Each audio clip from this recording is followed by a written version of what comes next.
After a series of highly successful films that helped create what is now known as the movie blockbuster, Steven Spielberg took a dramatic change of pace with his next film, an adaptation of Alice Walker's novel, The Color Purple.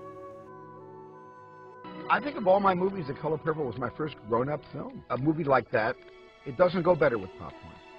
Every movie I made before that, the film goes better with the smell of popcorn. And Color Purple didn't.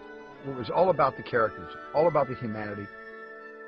The film tells the story of Celie, played brilliantly by Whoopi Goldberg, and the journey she takes through a life of horrible mental and physical abuse. The story begins with her as a young girl as she gives birth to the second child of her father's.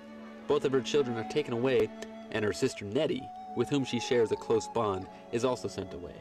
Celie ends up unwillingly marrying a man named Albert, portrayed by Danny Glover. The entire cast is excellent, especially Goldberg in her film debut. Also making her debut is none other than Oprah Winfrey. I think I was apprehensive because it was a subject that I hadn't tackled before in my career, which was a drama. And I had a lot of experience with dramas within the fantasies and adventures that I had made, but I had never really dealt with one-on-one relationships where the story was not going to, in this case, upstage the characters. In Color Purple, the characters are the story. The only negative thing to say about the acting would be near the beginning of the film, mainly during the pivotal scene when Nettie and Celie are being separated. They seem to be overdoing it a bit.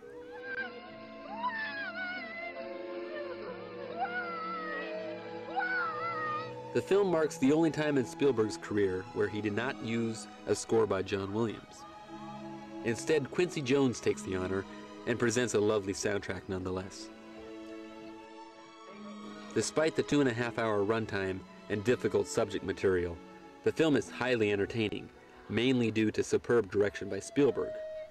He was criticized for over-sentimentalizing the story quite a bit, and depending how the film affects one who is watching it, they may or may not be moved to tears by the film's conclusion. Purple is very personal for me because I made it personal. I made the book personal. When I read the book, I suddenly kept it. I wouldn't give it away to anybody else. I wanted part of it to belong to me. And because I just came to love all the characters in the novel. And I wanted to do it justice on the screen. I wanted to bring all those characters to life. I didn't want just a panache of faces. I wanted, a roll call of individuals in the movie. Controversy arose when the film was nominated for 11 Academy Awards, but surprisingly not one for Best Director. The film ended up taking home not a single Oscar.